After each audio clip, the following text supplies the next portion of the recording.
बच्चों, मैं आज आपको कक्षा 11वीं का हिंदी का प्रश्न पत्र बहुविकल्पी और 2 अंक वाले इनके सही उत्तर बता रही हूँ, क्योंकि जो मैंने कॉपियाँ देखी हैं उसमें बहुत से बच्चों ने गलत उत्तर लिखे हुए हैं, तो आप सभी इसको समझ लें।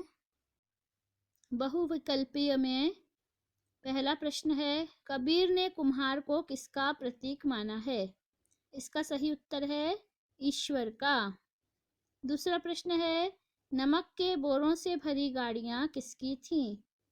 इसका सही उत्तर है पंडित अलोपी दीन। तीसरा, चित्रपट संगीत का पर्याय कहा गया है?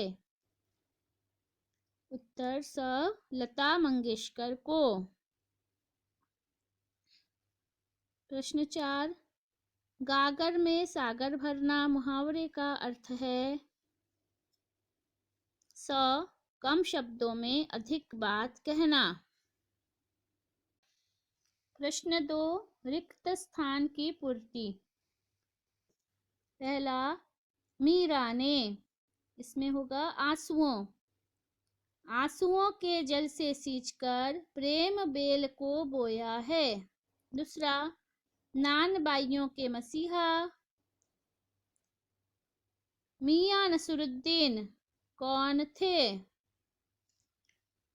तीसरा, कुएं की खुदाई और चिनाई का काम जेजा कहलाता है। चौथा, धनराम पूरे दिन गोटा लगाने पर 13 का पहाड़ा याद नहीं कर पाया।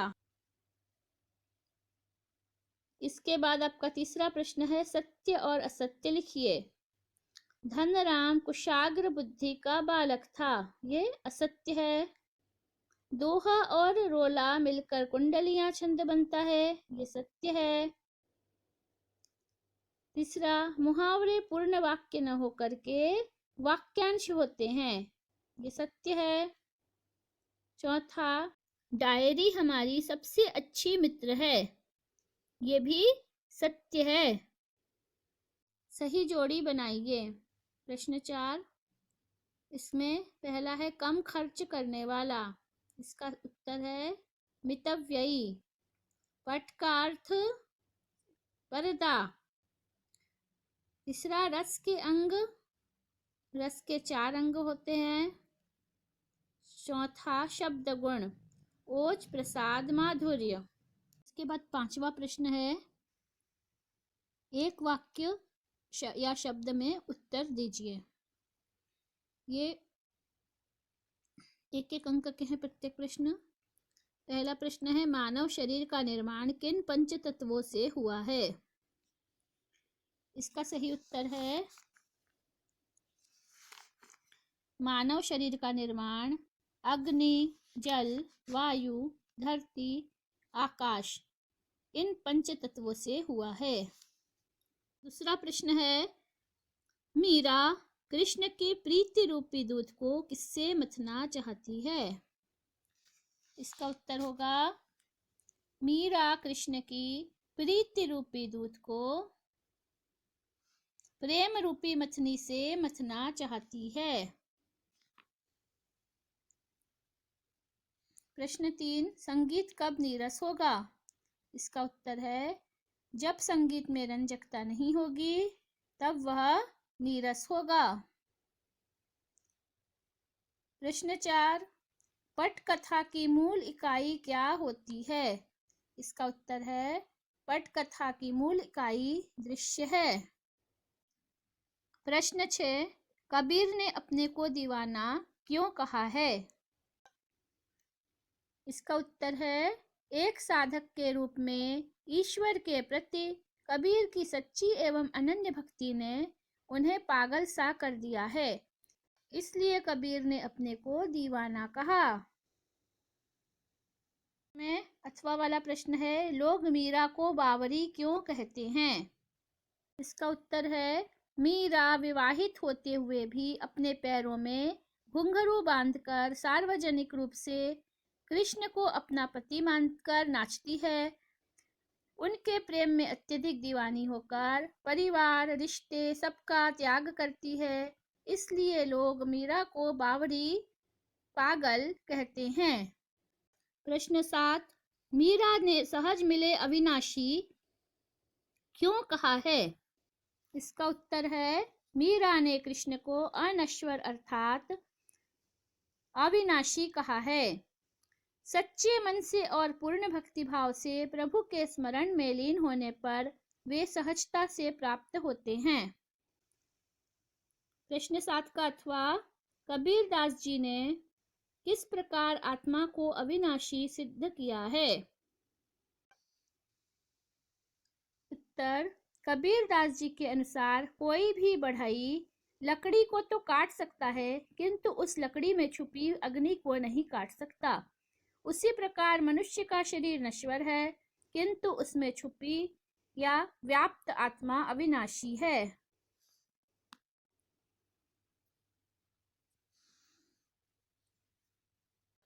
प्रश्न 5, कबीर परमात्मा के विषय में क्या कहते हैं? उत्तर, कबीर दास जी के अनुसार परमात्मा एक ही रूप में विद्यमान है।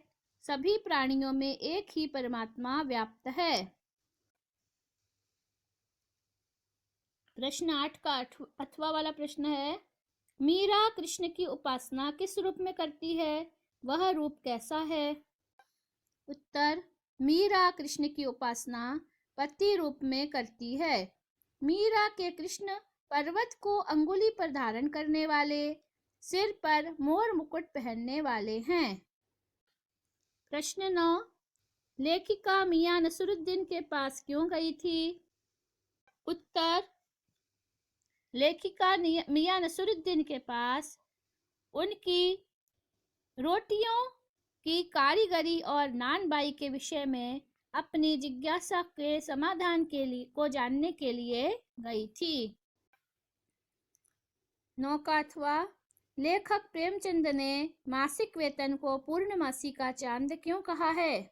उत्तर, लेखक प्रेमचंद ने मासिक वेतन को पूर्णमासी का चांद इसलिए कहा क्योंकि मासिक वेतन महीने की 1 तारीख को मिलता है। जैसे पूर्णमासी का चांद महीने में 1 ही दिन निकलता है, चांद धीरे धीरे घटता जाता है, वैसे ही वेतन से मिले रुपये भी धीरे धीरे खर्च होकर कम होते जाते हैं। प्रश्न 10, धनराज मोहन को अपना प्रतिद्वंद्वी क्यों नहीं समझता था? उत्तर, जातिगत हीनता के कारण और मोहन के बचपन से ही कुशाग्र बुद्धि होने तथा मास्टर त्रिलोक सिंह के द्वारा मोहन को बड़ा आदमी बनने की भविष्यवाणी के कारण धनराज मोहन को अपना प्रतिद्वंदी नहीं मानता था। इसका अथवा वाला प्रश्न है, इसमें मिसप्रिंट हुआ है, वंशीधर के पिता नहीं है यहाँ पर। मोहन के पिता वंशीधर मोहन को कैसी नौकरी दिलाना चाहते थे? ठीक है, ये प्रश्न गलत छपा हुआ है, इसको सुधार लीजिएगा। इसका उत्तर है, मोहन के पिता वंशीधर मोहन को पढ़ा लिखा कर अधिकारी बनाना चाहते थे। वे चाहते थे कि उनका बेटा पढ़ लिख कर बड़ा आदमी बने और घर की गरीबी दूर कर सके। प्रश्न 11, मियां नसरुद्दीन सच्ची तालीम किसे मानते हैं? इसका उत्तर है, मियां नसरुद्दीन सच्ची तालीम व्यावहारिक अनुभव को मानते थे। उनके अनुसार छोटे छोटे कामों को सीखकर ही व्यक्ति उन्नति करता है। परिश्रम व समय दोनों देकर ही काम में माहिर होते हैं, यही सच्ची तालीम है। इसमें अथवा वाला प्रश्न है, मोहन की स्कूली शिक्षा कैसी हुई? मोहन की 5वीं कक्षा तक की शिक्षा गांव के स्कूल में हुई, किंतु बाद में रमेश के साथ लखनऊ जाकर वहां हुई शिक्षा संघर्षपूर्ण थी। उसे घर का काम करना पड़ता था और पढ़ने के लिए समय नहीं मिल पाता था। प्रश्न 12, राजस्थान में कुएं किसे कहते हैं? इसका उत्तर है, राजस्थान में वर्षा के जल को एकत्रित करने के लिए छोटे व्यास में गहरी खुदाई करके और चिनाई करके कुएं बनाते हैं। कुएं में खड़िया पट्टी पर रेत के नीचे बूंद बूंद रिस कर वर्षा का जल एकत्र होता है। अथवा वाला, शास्त्रीय तथा चित्रपट संगीत में क्या अंतर है? इसका उत्तर होगा शास्त्रीय संगीत में लय ताल का उल्लंघन वर्जित है, परंतु चित्रपट संगीत में गायन में स्वतंत्रता होती है। शास्त्रीय संगीत में आरोह अवरोह पर ध्यान देते हैं, चित्रपट संगीत में कर्णप्रियता पर अधिक ध्यान देते हैं। ये जो आपके प्रश्न है ये 2 अंक के इसलिए छोटे छोटे हैं। अगर इनके 3 अंक हो या 4 अंक के हो तो इसको आप और बड़ा लिखेंगे, इससे दुगुना हो जाएगा। प्रश्न 13, शब्द गुण किसे कहते हैं? वे कितने प्रकार के होते हैं? नाम लिखिए। शब्द गुण काव्य में आंतरिक सौंदर्य तथा रस के उत्कर्ष के लिए स्थायी रूप से विद्यमान मानवोचित भाव और तत्व को काव्य या शब्द के गुण कहते हैं। मुख्य 3 गुण होते हैं, माधुर्य, दूसरा ओज और तीसरा प्रसाद गुण। इसमें अथवा वाला प्रश्न है, शब्द शक्ति किसे कहते हैं तथा शब्द शक्ति कितने प्रकार की होती है? शब्द शक्ति शब्दों के विभिन्न अर्थ को बताने वाले व्यापार या साधन को कहते हैं। शब्दों के विभिन्न अर्थ को बताने वाले व्यापार या साधन को शब्द शक्ति कहते हैं। शब्द शक्ति 3 प्रकार की होती है, पहला अभिधा शक्ति, दूसरा लक्षणा शक्ति और तीसरा व्यंजना शक्ति। इसके बाद है वाक्य को शुद्ध करके लिखना है। मैं आपको मिलकर प्रसन्न हुआ, आपसे मिलकर प्रसन्न हुआ। स्त्री शिक्षा पर निवेदिता का विचार स्पष्ट कीजिए। इसका सही वाक्य होगा, स्त्री शिक्षा पर निवेदिता के विचार स्पष्ट कीजिए। वाक्यांश के लिए एक शब्द क, जिसे बहुत कम ज्ञान हो और रास्ता दिखाने वाला। जिसे बहुत कम ज्ञान हो उसे अल्पज्ञ कहते हैं, रास्ता दिखाने वाला पथ प्रदर्शक। ये आपके 2 अंक वाले प्रश्न हो गए हैं और बहुविकल्पीय हो गए हैं। आगे के वीडियो में आपको 3 अंक के उत्तर और बड़े वाले उत्तर बताएंगे। जिन बच्चों ने अभी चैनल को सब्सक्राइब नहीं किया है वे सभी सब्सक्राइब कर लें, जिससे कि आपको आने वाले वीडियो तुरंत ही मिल जाए।